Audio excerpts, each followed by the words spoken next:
Good evening and welcome to Sunday Express. So tonight we turn our spotlight on breast cancer, the most common cancer among women in Kenya, with close to 7,000 new cases reported annually. And sadly, we lose at least 3,000 women to breast cancer annually. So tonight, we're going to be focusing not on the numbers, but the people behind the statistics. That we're talking about Nana Kilemi, a breast cancer survivor who was diagnosed as stage 3, went through the storm of treatment, and now is changing the narrative when it comes to matters of breast cancer. But before we put that into perspective on Sunday Express, our candid conversation, let's take a look at those stories that have been making headlines in the last 12 hours.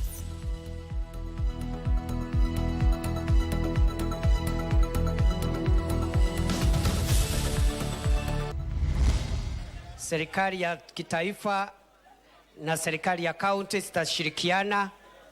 Already tumepata mwili mmoja uko pale kwa boti, na tumewaambia wale ambao wanahusika wahakikishe kwamba usiku ya leo waendelee na hiyo kazi, ndio tupate kufunga huo ukurasa kwa njia ya heshima. Tide of grief. One body retrieved following Friday's boat tragedy in Mombasa as government pledges to support affected families.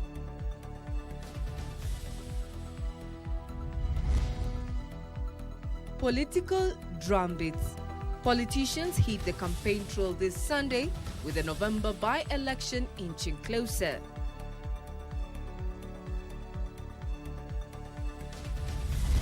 We have the ideas, we have the knowledge, we have the plan, we have the people, and we have the resources to move this country from a third world country to a first world country in our lifetime by 2055. And Kenya's blueprint. President William Ruto says his administration is laying the foundation for Kenya to rise to a first world status by 2055.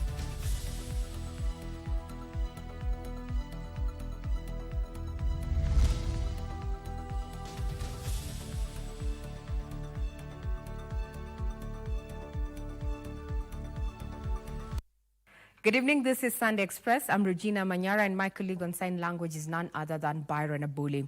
That particular story that made it to the highlights in regard to the status report following that particular boat tragedy in Mombasa is still in the pipeline, is still in the works. When you get the full details from Ann Mboro, who is stationed in Mombasa, we're going to be airing that.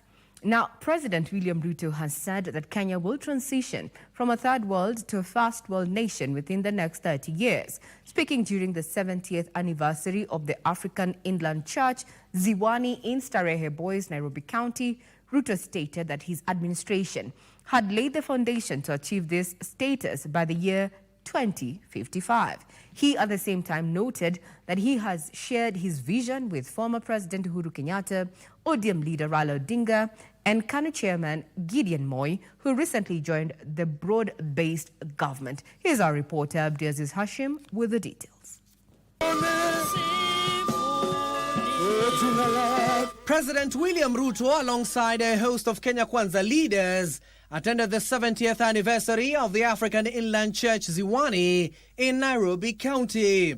Rafiki yangu wewe. It is here the head of state revealed that the country will join the League of the First World Countries in the next 3 decades. We have the ideas, we have the knowledge, we have the plan, we have the people, and we have the resources to move this country from a third world country to a first world country in our lifetime by 2055. Ruto said that Kenya has been categorized as a developing country for a long time, and his administration is determined to change that through unity and hard work. I have had a conversation with our former Prime Minister Raila Odinga. I have engaged my brother, former President Uhuru Kenyatta, on how we are going to move this country from a third world country to a first world country. I have engaged many, including Gideon Moi recently. He emphasized that the government has a clear vision and plan to transform the economy and improve livelihoods across the country. Tuko na manabii wengi wa uongo. Wakati tulisema tutajenga manyumba, walisema haiwezekani. Wakati tulisema tutakuwa universal health coverage, walisema haiwezekani. Wakati tulisema ya kwamba tutaajiri walimu zaidi na kubadilisha mfumo wetu wa elimu, walisema haiwezekani. He at the same time announced a new partnership between the national government and the Nairobi City County aimed at tackling the capital's persistent garbage and waste management challenges. Hapa Nairobi, saa hizi mjengo wa manyumba 93,000 housing units are going on in Nairobi alone. Coffee ya launch of the Archdiocese of Nairobi. Ruto also joined African Independent Pentecostal Church of Kenya service, where 2027 politics took center stage. Kwa hivyo, Your Excellency, pambana na hiyo hari kabisa, and we know you are up to the task. Hata mawimbi yakikuwa mengi namna hii, unajua hii Kenya haiwezi fika mahali unataka ifike kama hakuna mtu kama wewe ambaye anajua kwenye anataka kupeleka nchi yetu. That as the President of the Republic of Kenya, please step in to help us resolve the health crisis that is there in Kiambu. At this event, he revealed that 100,000 youth aged between 19 to 29 will be interviewed on Monday for the Nyota program, with an allocation of 5 billion shillings set to be dispersed to them for economic empowerment. Abdiaziz Oshem for Sunday Express. Now, on to matters politics. The political drumbeats continued Sunday, with opposition leaders alleging a plot by IBC to register non-citizens during the ongoing voter registration. According to the leaders, the move is aimed at manipulating the outcome of the 2027 general elections. Meanwhile, Public Service Cabinet Secretary Geoffrey Ruku has lashed out at the opposition for allegedly undermining and vilifying elected leaders during the rally held in Embu on Saturday. Here are the details of the political power plays in the mini polls as mini polls inch closer. Sunday's service at the Ambassadors for Christ Church in Kirinyaga County. Opposition leaders joined the Christian faithful for prayers a day after drumming up support for their candidate in the Mbeere North parliamentary by-election. Here they revisited their assertions of a conspiracy by IEBC to manipulate the polls. Warundi wanachukua kura Nairobi. Waganda wanachukua kura Nairobi. Wa Ethiopia wanachukua kura even in Nairobi. I've got this message from my whistleblower called Nyakera. He just sent it to us. They called on the commission to ensure a credible electoral process in 2027 and disclose details of the ongoing voter registration exercise. We have nothing against United Nations Convention in support of refugees. But refugees should remain refugees. They should not become Kenyans. So we are tutaweka macho. And the former Deputy President Rigathi Gachagua, speaking in Embu, accused the government of neglecting rice farmers. His remarks on Saturday criticizing Embu and Kirinyaga governors over their political stand also sparked debate. We must remain united as a people. Na ndio ninaambiwa jana usikuwe mkali sana kwa viongozi ya kina mama. Hata hao wasikuwe wakali kwetu. Public Service CS Geoffrey Ruku faulted the remarks, accusing Gachagua of misrepresenting government development efforts and vilifying elected leaders. Na wamahali wanatusu serikali na viongozi ambao wamechaguliwa, nyuma yake kuna mradi ya serikali ya soko kubwa ambao serikali Mheshimiwa Rais amejengea watu ya makutano. You can't be an elected member of parliament, unaingia kwa constituency nyingine, unachukua mawe, munakimbizana na watu. Elsewhere, Prime Cabinet Secretary Musalia Mudavadi has expressed confidence in President William Ruto's political strategy, saying his efforts to unite leaders enhances his re-election bid. Mudavadi was speaking during campaigns for the UDA candidate in the Malava constituency by-election, where he revisited calls for Luhya unity. Tusibahatishe tena kwa sababu Mheshimiwa William Ruto atakuwa mshindi, na saa hii sitaki tuwe nusu-nusu vile wenzetu wamesema hapa. Tunatembea pamoja tukisema jamii yetu iwe kitu kimoja. Jamii, mtatusaidia jamii yetu iwe kitu kimoja?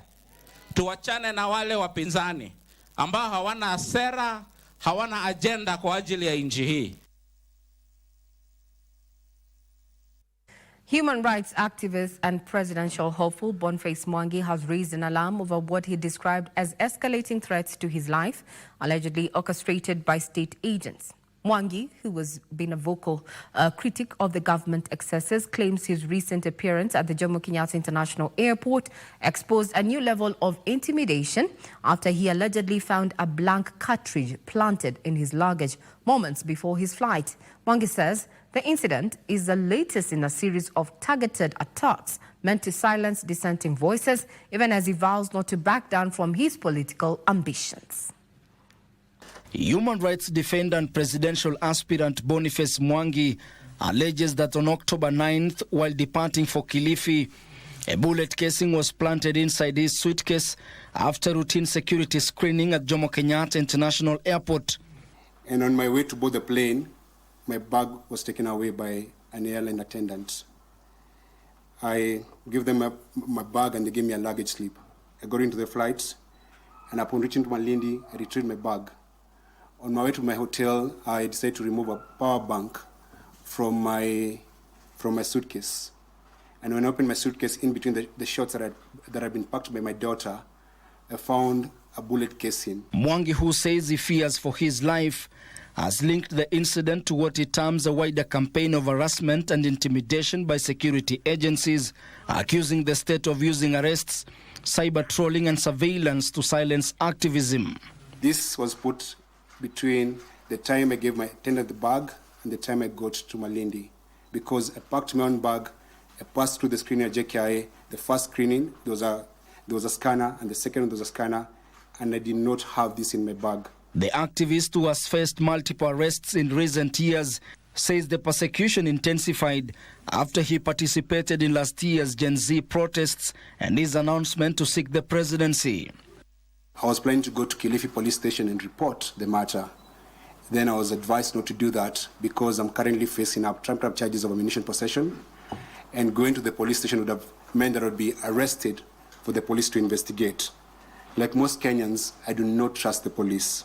As these lawyers, we are going to determine the correct thing to do, because now the matter is public, and we will wait also to see the response from the government. Human rights organizations are now calling for an independent investigation into Mwangi's claims, warning that the pattern of harassment against activists undermines the rule of law. We shall not remain silent. We shall not remain quiet when these atrocities continue to be committed. We have seen how activists have been targeted, how opposition politicians have been targeted. The government is here to issue an official response to the claims. Ben Chumba, Sunday Express. Now, Siaya County is gearing up for the much-awaited trade showcase as leaders, investors and development partners converge for the Siaya International Trade Investment Conference 2025. Siaya is hoping to attract some $2.5 billion in investment opportunities and position itself as a regional economic powerhouse. As Achola Simon reports, preparations for the showcase are in top gear as organizers work around the clock to put up a conference like no other.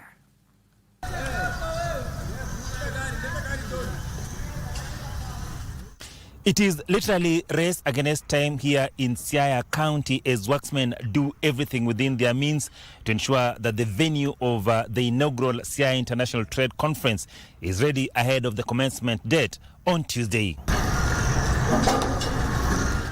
President William Ruto is expected to headline the event that is juggling a $2.5 billion worth of investment opportunities for those willing to set up business in Siaya County. And this ranges in a number of sectors: the health, agriculture, energy, and infrastructure.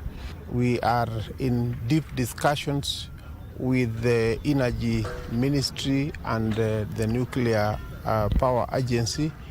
And the plans are at an advanced stage to establish the first nuclear power plant in Kenya, and it will be in Siaya County. The organizing committee is looking to bank on the county's rich cultural history and personalities to make sure Siaya is an attractive investment destination. So we have things that are unique to us, but also on the cultural side, Siaya is also positioned as the cradle of the Luo land because of Gotramogi. Those are very unique to us, and we have a number of sites that we have. If you look at our value chains, we are doing very well in key value chains. The rice, we are one of the key players, and actually positioned that, if we unlock this potential, we could be the third largest in the country. The inaugural Siaya International Trade Conference seeks to open doors for the exploitation of the vast potential in the agribusiness, energy, and the blue economy. When you look at Siaya, first of all, our strategic position is unique to us. Where we sit, we have around 13 fish breeding sites. When you look at Usenge, that is one of the areas that the ports that we are developing. When you look at in terms of the lakes that we have Lake Kanyaboli, which is one of the largest wetlands. You look at the Oxbow lakes we have. So we have things that are unique. With more than 2,000 delegates expected in Siaya, the organizers say security is a top priority. The hospitality industry, a key partner in the conference, is also upbeat about business prospects, with hotels and accommodation spaces expected to receive numerous bookings. We have incorporated the county security team in the planning and steering committee for the conference, and we are planning together. So as we speak, the whole security apparatus is aware of what we are doing, and we have been in discussions with them, and they have given us assurance that they are up to the task. But the hotels are pretty packed, so we are directing them to Bondo and Ugunja, because we have spaces there for accommodation. So I think really I don't want to delay on much. Just want to confirm to you that we are hands-on and we are doing pretty well, going forward to host the delegates next week on Tuesday. Also looking to earn big from the conference are small and medium enterprises, whose owners say all is set for the Siaya's big event. We're very intentional in engaging the young people. For the amount, we're not asking the same. We've given them complimentary. We're also reaching out to ensure that they are really part of the conversation. So if you look at our repertoire list, if you look at moderators, if you look at panelists, if you look at even the delegation, we've mainstreamed the issue of youth. Sisi kama watu wa bodaboda saa hizi tumetayarisha kila kitu wageni watakuja wenye wajui mali nini iko hiyo National Polytechnic iko, tutakuwa nawapeleka. So kila mtu watu wakuje tu kwa wengi, kwa sababu Siaya pia unajua security ya Siaya inakuwa mzuri. So watu wakuje tu kwa wengi, tunawakaribisha wote. Kenya Broadcasting Corporation will televise the event live from Tuesday. Achola Simon, Sunday Express, Siaya County. Now from Siaya, just a reminder that indeed we are going to be televising that particular conference live. When we come back after this particular break, we're going to be addressing a series of issues in regard to especially stigma and the gaps in as far as health facilities and treatment for breast cancer, given that breast cancer has the highest prevalence in Kenya, yet a full cycle of chemo costs at least tens of thousands, and majority of those who are dealing with breast cancer end up dropping out of it. What can be done? We'll be talking about that not too long on Sunday Express. A quick breather.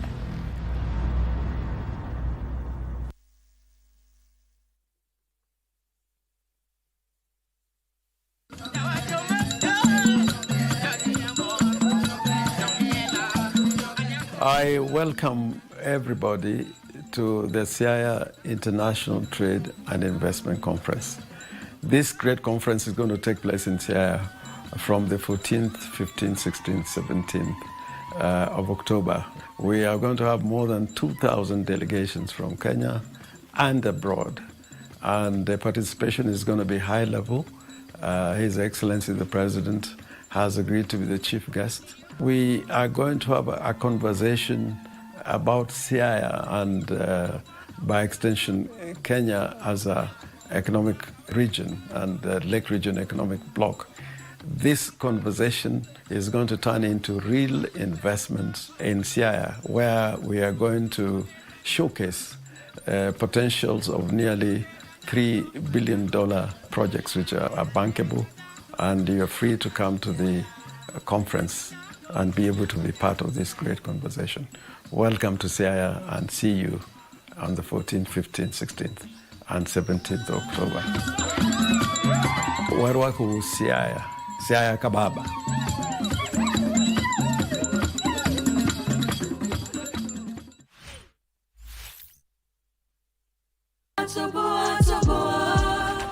Dadi, umekasirisha mama. Ni mimi mlikuwa mnaongelelea? Endeleeni. Angalia bwana Andrew amesema. Wewe ni daktari. Hasa ukiulizwa unafanya nini pale utasema nini? Sio mambo tulimalizana. Silobudi ubidi. Toka kwa nyumba yangu. Ni nini shida yao Gen Z? Mimi sitakujua penye pesa itatoka. Usimfuate mke wangu tafadhali. Nani yako hapo?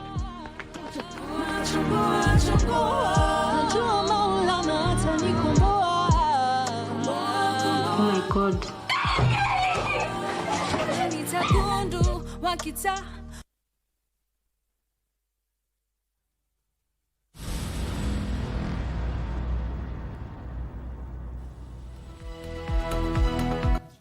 Now we cross over to Mombasa County, where one body has been retrieved from the Indian Ocean waters following Friday's boat incidents in Chuda, Mombasa, during a water sporting event. Deputy President Kithure Kindiki, who toured the scene of the accident, pledged government support to the affected families and psychosocial support to 19 other survivors of that particular incident. Here's Anboro with the details. These were the scenes at the Chuda water spot where the incident happened. Families continue to camp at the venue as divers search for 2 more missing persons. Deputy President Kindiki Kithure toured the scene of the accident after attending a women and youth empowerment meeting in Nyali. Here, the DP pledged government support to the affected families, even as he hailed the first responders to the accident scene. Nataka nichukue fursa hii kwa njia ya kipekee nishukuru wale ambao walihusika katika kuokoa maisha siku ile ya mkasa, siku ya Jumaa alasiri. Wale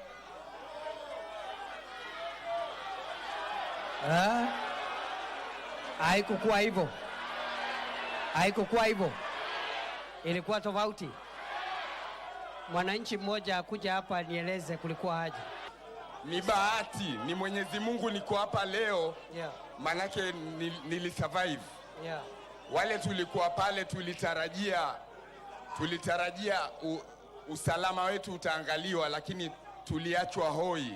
The Deputy President confirmed one body had been retrieved and such efforts for the remaining duo who are still missing were ongoing. Kindiki noted that the national and county government will cater for the funeral expenses of the deceased.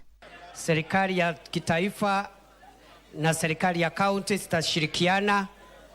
Already tumepata mwili mmoja uko pale kwa boti, na tumewaambia wale ambao wanahusika wahakikisha kwamba usiku ya leo waendelee na hiyo kazi, ndio tupate kufunga huo ukurasa kwa njia ya heshima.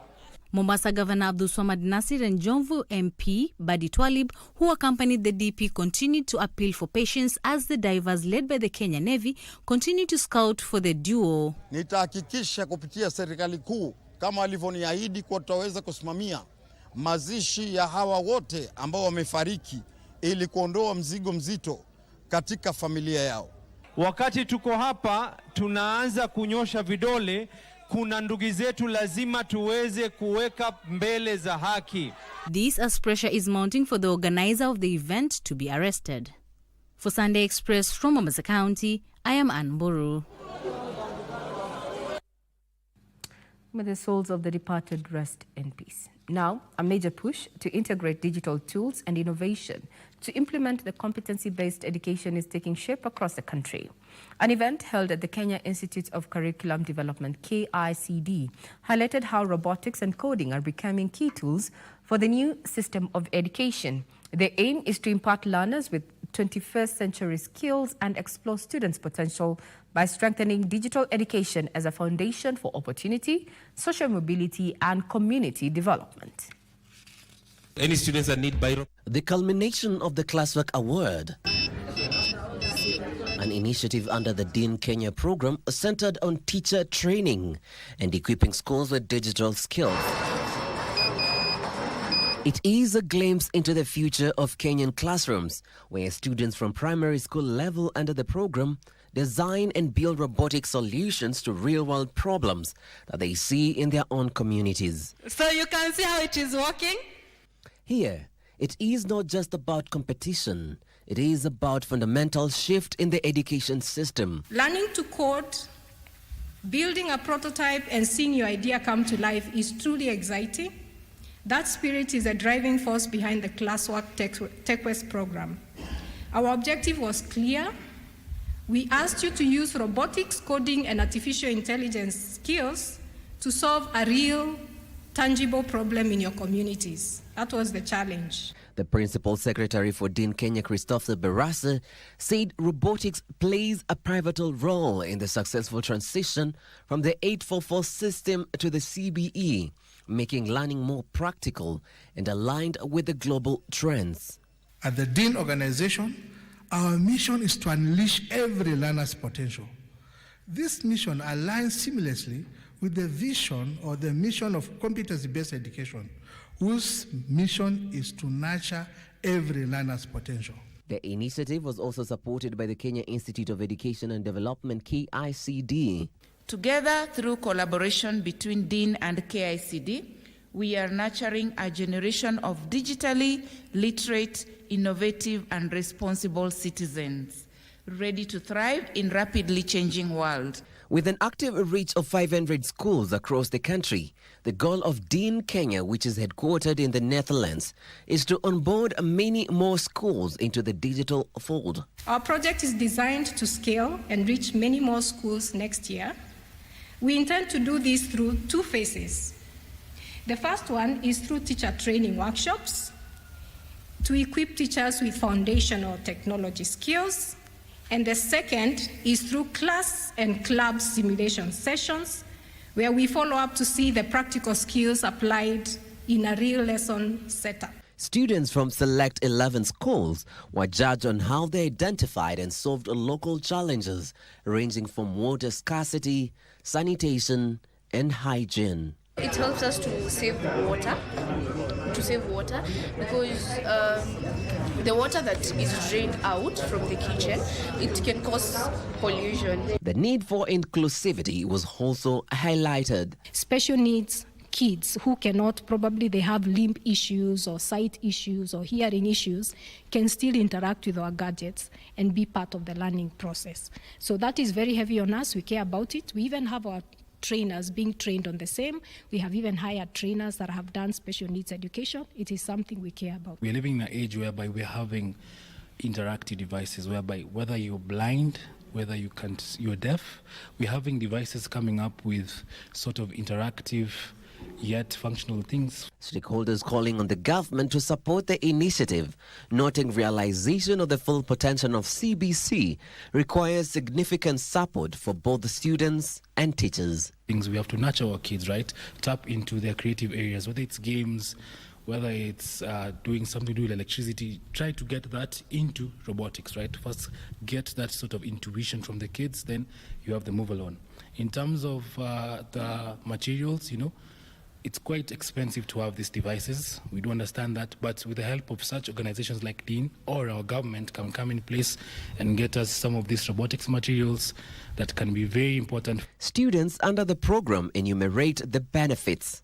DEAN is a good organization because as well as when they came to our school, we got new robots which helped us develop skills such as critical thinking, creative thinking, and teamwork. Even though that this is my first time competing in a competition like this, I've learned so much, I've met new people, and I feel like DEAN has helped me grow to become more tech literate.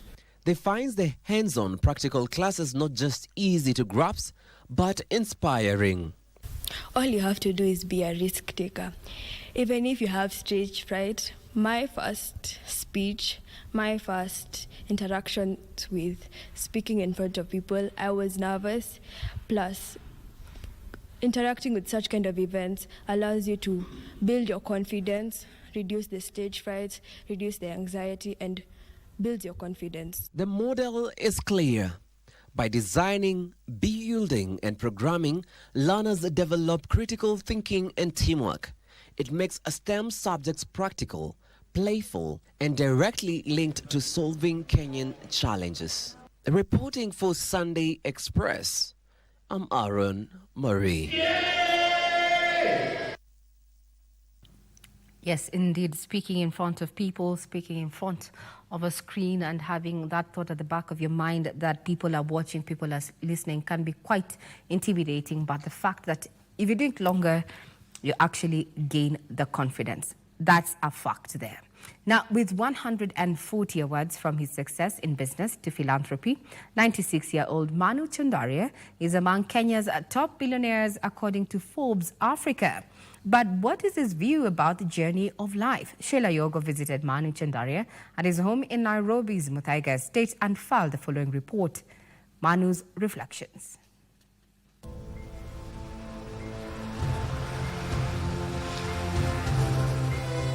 A 15-minute drive from Nairobi's Central Business District to Muthaiga Estate leads us to a White House with lush green vegetation sitting on a 5-acre piece of land.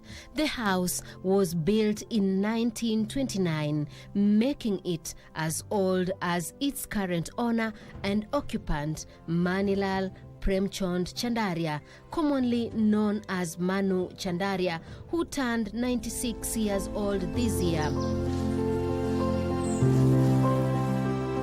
A renowned industrialist, businessman, and philanthropist, Manu Chandaria has held the hands of many young people, delivering them especially in the realization of their academic dream. A graduate in mechanical engineering from Mumbai University and United States of America University, compares education in Kenya to India. Well, education system in India is far more ahead than Kenya. And I think that because of the numbers, because of competition, population is so... When I went to study, India was about 550 million people. Manu is a believer in education, helping thousands to achieve their academic goals. Majority goes to the institution that we have built. So, for example, we supported Nairobi University. We supported Kenyatta University. With 140 awards up his sleeve, Manu credits it to hard work. Well, success is something, it doesn't come without hard work. It doesn't come without good vision. It doesn't come without accepting others. With a net worth of 234 billion Kenyan shillings, the father of two values his family more than anything else. I think as a family, it taught us that what we cannot achieve singularly, we can achieve as a joint group. Manu, together with his wife Aruna, have been married for 70 years now and credits his success to his wife Aruna. I would have not been what I am without her. And she has been a great supporter. And what they said, behind every successful man, there is a woman.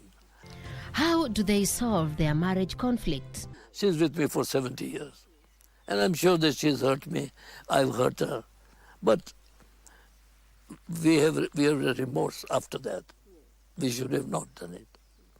Now that's a great way of expressing and accepting. Aruna has developed and written over 100 recipes of rice.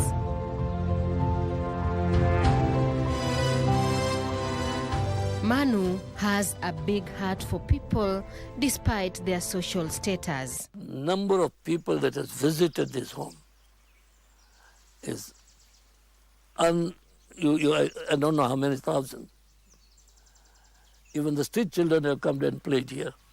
He adheres to the Jain religion, a distinct and separate faith from Hindu religion, but somehow similar as far as diet is concerned. I'm pure vegetarian. I believe that we don't want to hurt, to kill other things to eat, to fill ourselves. When it comes to sweet stuff, that is where Manu draws the line. After lunch, I want some piece of sweet. After dinner, I want some piece of sweet. It could be ice cream, could be chocolate, could be traditional sweet, could be cake, could be anything. The father to a daughter and a son says he does not believe in sparing the rod and spoiling the child. Only by discussing, only by talking, only by convincing. I cannot say, don't smoke. Smoking is bad, but I'm smoking. It doesn't make any sense. About his wardrobe, Manu has only 5 suits. People look at me and say, hey, this man can have 50 suits. Why it's 5? If Manu Chandaria can stay with 5 suits, why can't I? Born and raised in Kenya, Manu is eloquent in English and Hindi languages, but occasionally tries to express himself in Kiswahili. Napenda vya nakuja hapa kukamata interview yangu. Sasa mtu ulitangalia interview tafuta namna gani Manu Chandaria. Who is Manu Chandaria? Manu has documented his journey from a humble background to a manufacturing magnate on Forbes' radar annual ranking as one of the richest people in Africa in this autobiography. A publication that will inspire young people to achieve their dream regardless of their background. If history books were written about the most successful men in the world, you cannot flip pages without his name. Balancing between family, business, and philanthropy. Successful yet so humble. His name is Manu Chandaria. Sheila Kayaro Yogo reporting for KBC at his residence in Muthaiga, Nairobi County.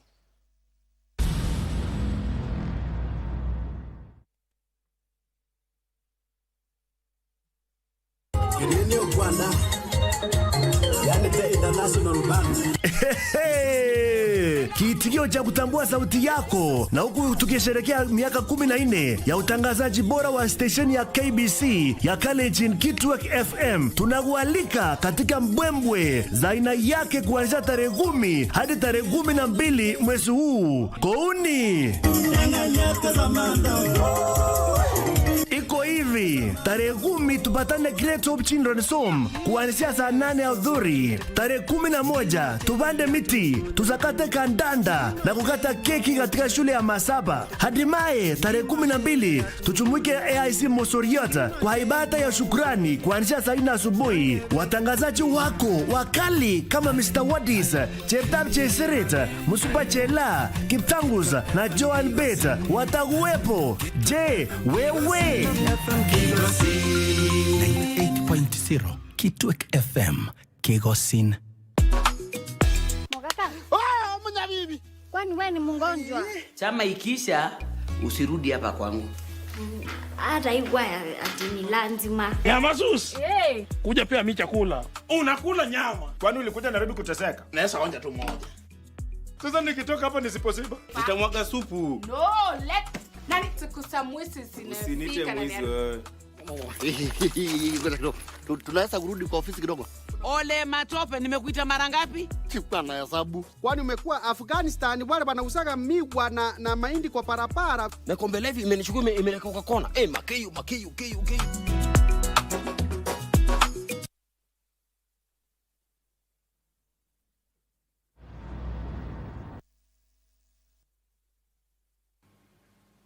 Welcome back, and our focus tonight is Matters Breast Cancer. Looking at the grim statistics that we have is that breast cancer is one of the common forms of cancer recorded in the country. We're looking at numbers around 7,000 new cases every year, and sadly we lose at least 3,000 women to breast cancer annually.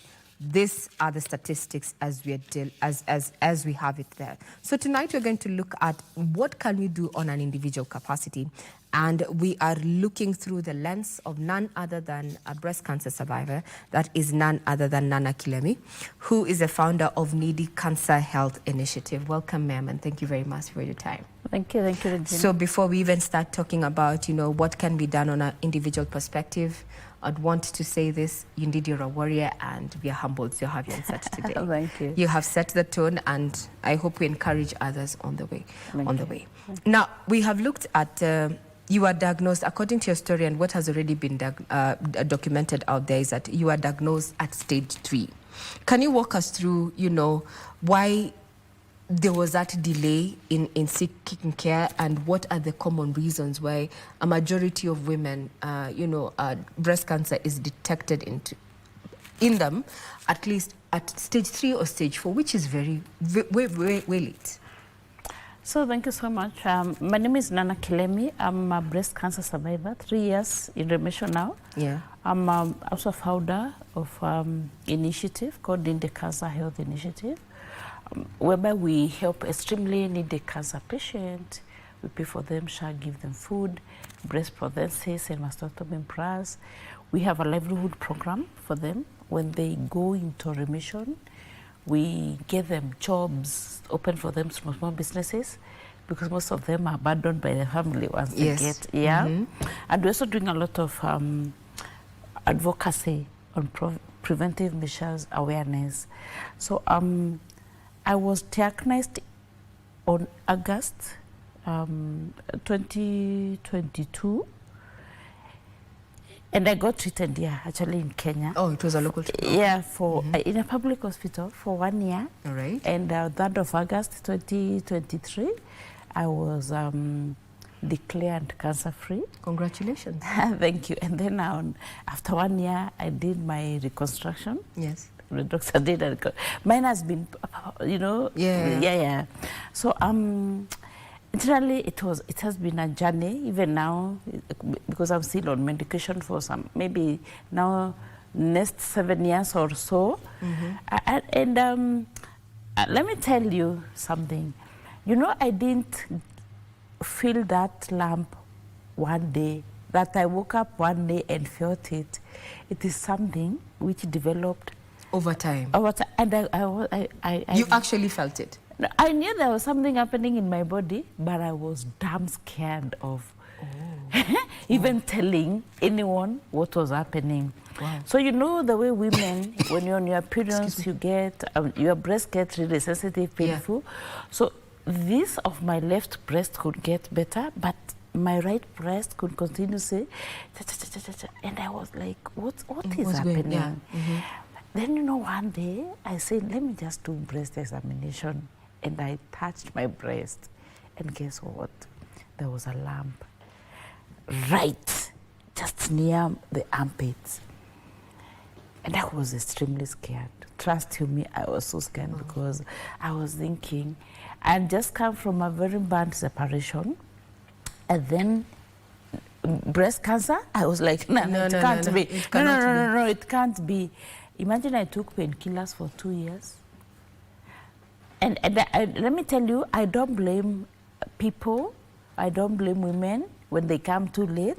But then, what I'm blaming now is the ignorance, because out of 75% awareness which is being done by now people like me, individuals, government, private sector, everyone, still 13% of women are only going for the screening, and only 2% of men are going for screening.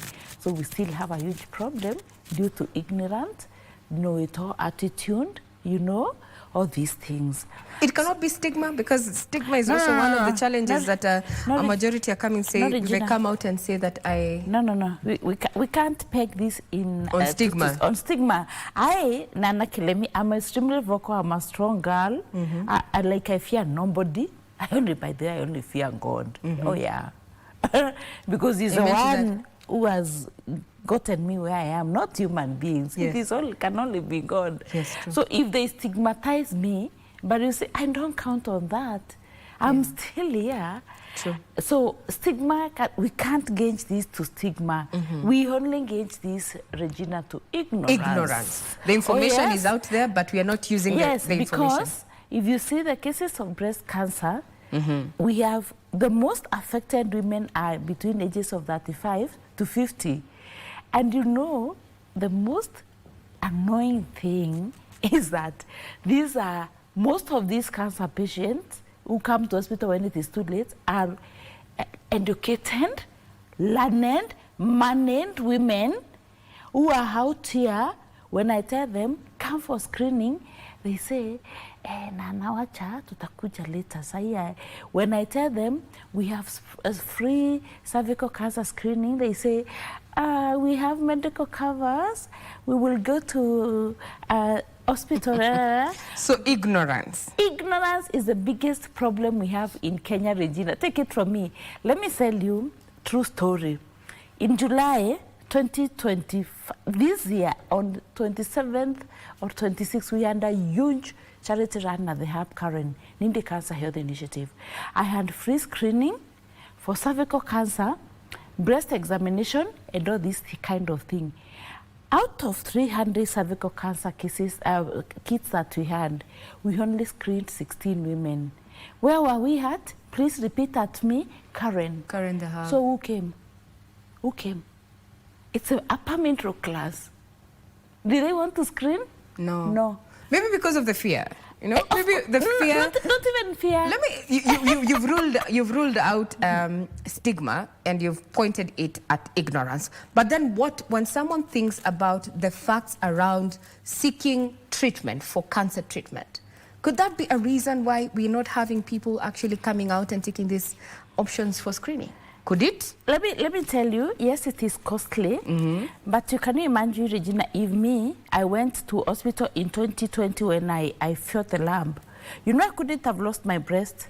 True. They could just have brought that thing out and just treated me, and I could have gone on with my life. But what happened to me because of the ignorance and the fear of the unknown, which happened to me?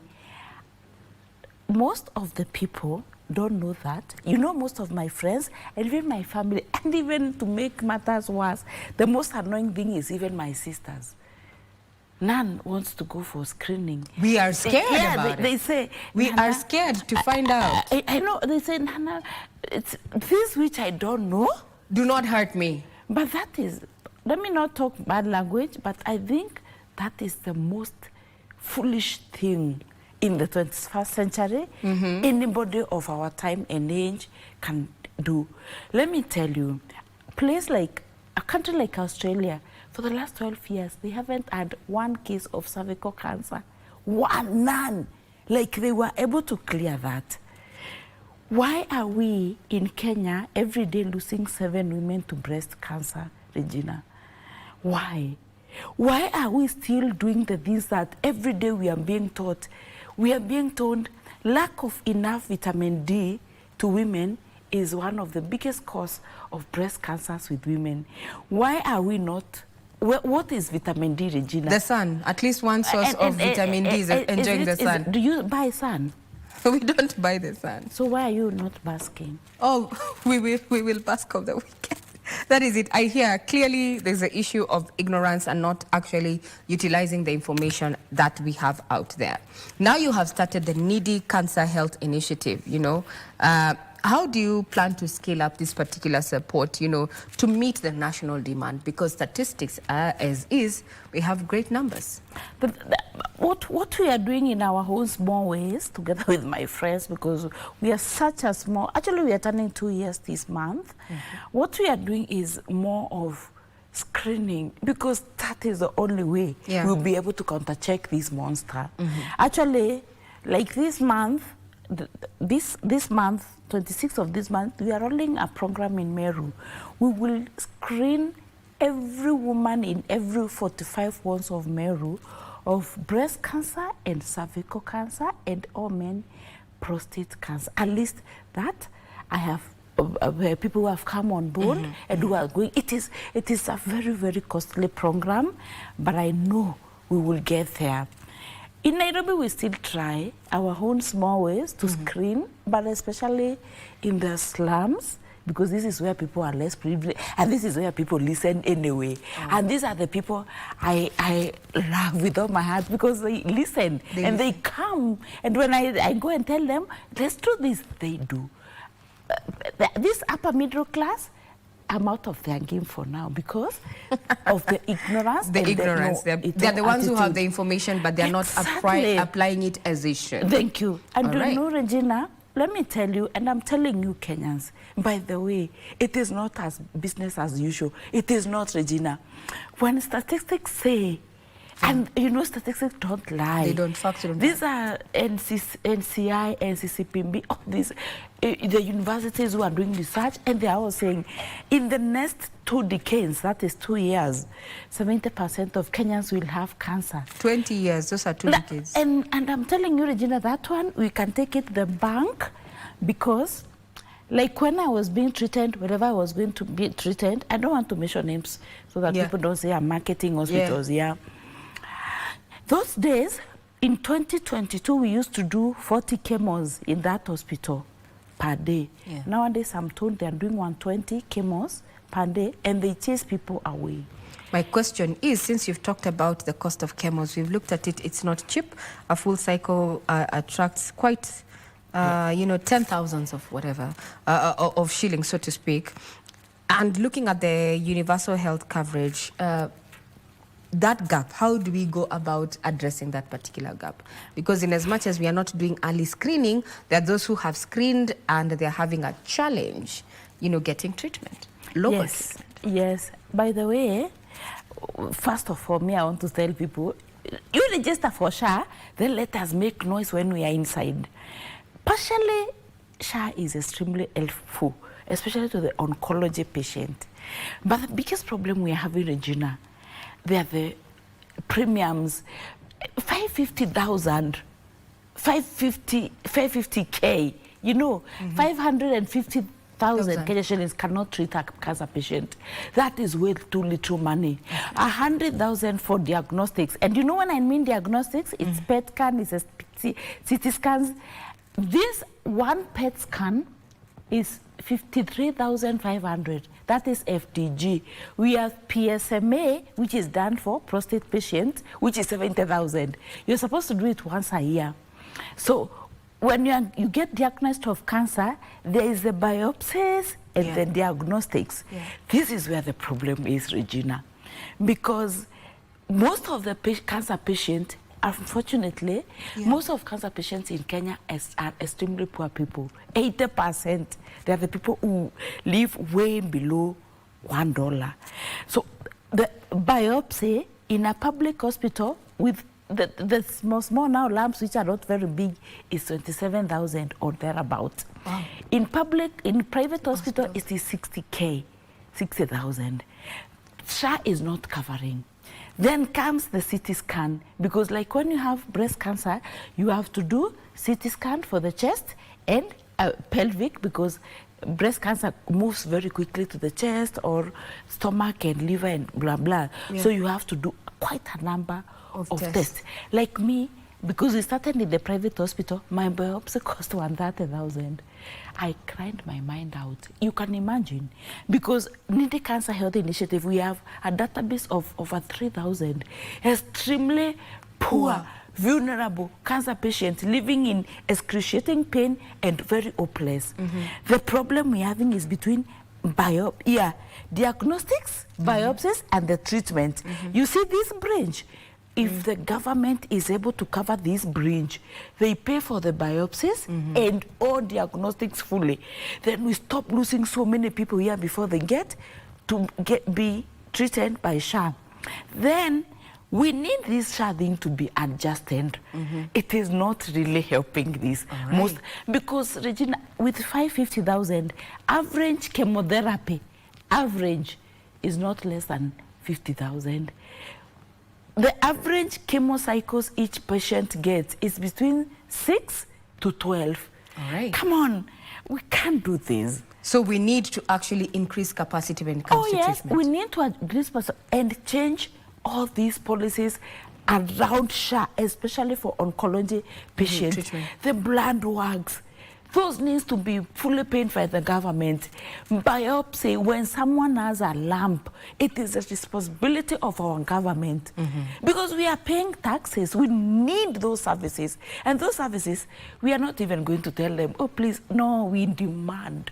I, Nana Kilemi, for sure, demand for this SHA thing to be adjusted, because, Regina, as for National Cancer Institute, last year, from 2023-2024, we have moved from 42,000 new cases per year. Yes. We are at 44,000 new cases. True. Prostate cancer alone has skyrocketed from 30% to 80%. Last year alone, we had 3,582 new cancer cases of prostate. Do you know what that means? Every day, 15 new men are being diagnosed with prostate cancer. Now, only 2% are actually seeking treatment. So when you talk about cancer, looking at breast cancer in itself, being that it is a breast cancer month, I hear your clarion call from a survivor perspective and also a person who is doing something about the gaps there. Your clarion call is for government to increase capacity for treatment of cancer patients. That's the direction to take. Yes. One word as we bring this to a close. I know we have not addressed so many things, but thank you for sharing your story and also just putting a human face to cancer. You know, when you get the news, you ignore it until it's not possible. What went through your mind? What was your first thought when you got that diagnosis as you come to a close? Pardon, say that again? Death. Oh, wow. Death. Okay. So how did you get psychosocial support for that? Oh, yeah. Let me tell you, one of the things which has made me survive and made me what I am today, of course, is God who played that big role, but the support system. The support system. My siblings were upfront and my friends. The support system, up to date, I got an amazing, strong support system. Because for sure, Regina, whether SHA is there or not, with cancer, you need liquid cash. And you need support. That has been the story of breast cancer survivor. That is Nana Kilemi there, who is the founder of Needy Cancer Health Initiatives. Clarion call, increase capacity when it comes to treatment of cancer, as well as have a supportive circle for those who are dealing with cancer. And last but not least, use the current information that you have. Apparently, from her experience, is that a majority of those who have the information are actually ignoring the signs. So if you have not taken that test, take it and do something about it. You've been watching Sunday Express. Our guest has been none other than Nana Kilemi, a breast cancer survivor and founder of Needy Cancer Health Initiative. And some of the feedback that we're getting on our socials include that our very own reporter, Judith Akolo, says that the sun is not a source of vitamin D, but helps the body actually generate or rather produce vitamin D. It is a close. Have a good week ahead. We'll have an overview of what has been happening in the sporting arena. So we take a quick breather. When we come back, we'll be speaking matter sports.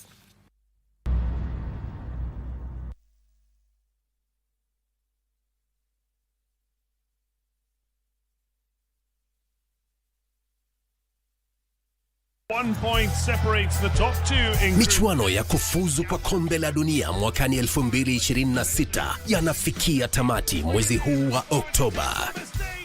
Je, vijana wa Cote d'Ivoire watawezana na Harambee Stars? Usingoje kuambiwa.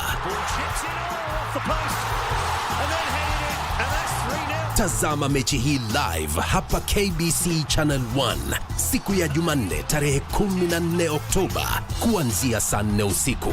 Ujue mbivu na mbichi.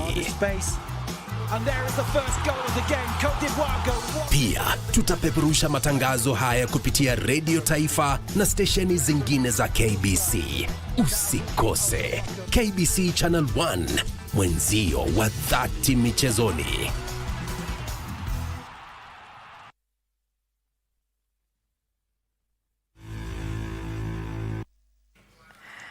So before we bring Sunday Express to a close and, Those who've been watching, thank you for your feedback. We'll sample it at the tail end of this particular broadcast. The Shujaa and Kenya Lionesses are the winners of the 2025 men's and women's titles at this year's Safari Sevens. The event took place on Friday till Sunday at the Nyayo National Stadium in Nairobi. Safari Sevens made a return to the Nyayo National Stadium after 13 years and featured 12 men's sides and 7 women's sides after Belgium withdrew following the death of their assistant coach Warren Abrahams on Friday. Kenya's men's team Shujaa retained the Robin Cahill Trophy with a come-from-behind 14-7 win over Spanish side Shogun. The Spaniards went ahead from a converted try by Anton Legorburu, with Nigel Amaita and Floyd Wabwire replying for Shujaa, who retained the title they won last year in Machakos. Probably a shaky start in the final, but the composure, that's what we need as we start preparing for a journey to get back to the series. It was just like a preparation towards because this is actually our first game since last season. So we wanted to use it as our stepping stone towards the other tournaments coming ahead. The second Kenyan side, Morans, finished third after a 19-10 win over Zimbabwe. That was the main aim of the Morans team coming into the Safari Sevens. I think the coaches are trying to look at a few talents that they can bring into the Shujaa squad. So a lot of us who are working for a lot of the boys are working for the slots at the Shujaa team. The women's side, Kenya Lioness, were victorious after they beat Uganda 14-10 in the women's final. It was a relief for the Lioness, who had lost the finals in the 2 previous editions. And last year, Botswana against Uganda. So we are very happy and proud of the girls. I'm so proud of the girls because they decided to leave this cup here at home, and we've done it. For Sunday Express, I am Daniel Wahome. Congratulations, ladies, there. Now, the Kenya national men's hockey team lost their second match 3-1 to South Africa at the 2025 Africa Cup of Nations ongoing in Somalia. Kenya had lost 2-1 to Egypt in their opening match last night, just hours after their women counterparts defeated Nigeria 1-0 in their opening game. The Kenyan men started well against the hosts and went ahead in the 39th minute through Bethwell Masambu. That only lead lasted for 3 minutes before the hosts got back into the game, equalizing through Ragab Hossam. 8 minutes later, Ragab Mustafa netted the second for the hosts, who began the continental competition with a hard-fought win on home soil. Next for Kenya is Ghana on Tuesday before facing Nigeria and Zambia in the other round 1 matches.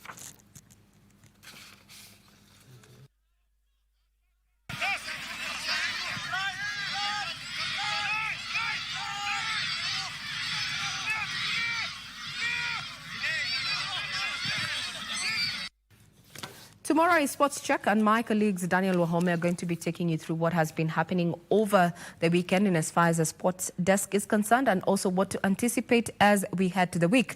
Also, some feedback that you're still getting in regard to that particular conversation on breast cancer is one Leah, who a counselor says have enjoyed the good presentation on cancer. It is not easy to handle it, and it is very expensive. Keep creating awareness. Thank you very much for keeping us company on KBC Channel 1. You have been watching Sunday Express. I'm Regina Manyara, and my colleague on sign language is none other than Byron Abuli. Have a blessed week ahead.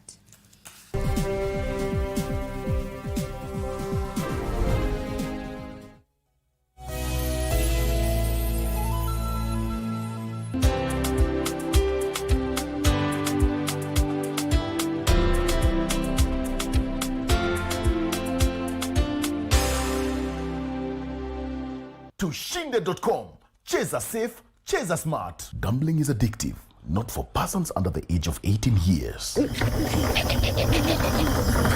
Dosi amelala, sukuma moja. Wewe pia ndio muoga. Ndio maana Master Demi alikupita. Demi haiko nipita bwana. Mimi najaza entry ticket zangu. Wewe hata unajua namba ya kusenda. Sini star 419 hash. Option 3. Ni Probox. Bwana finya hiyo kitu. Mfinye. Finya hiyo kitu. Nfinye. Finya hiyo kitu. Nfinye. Finya bwana.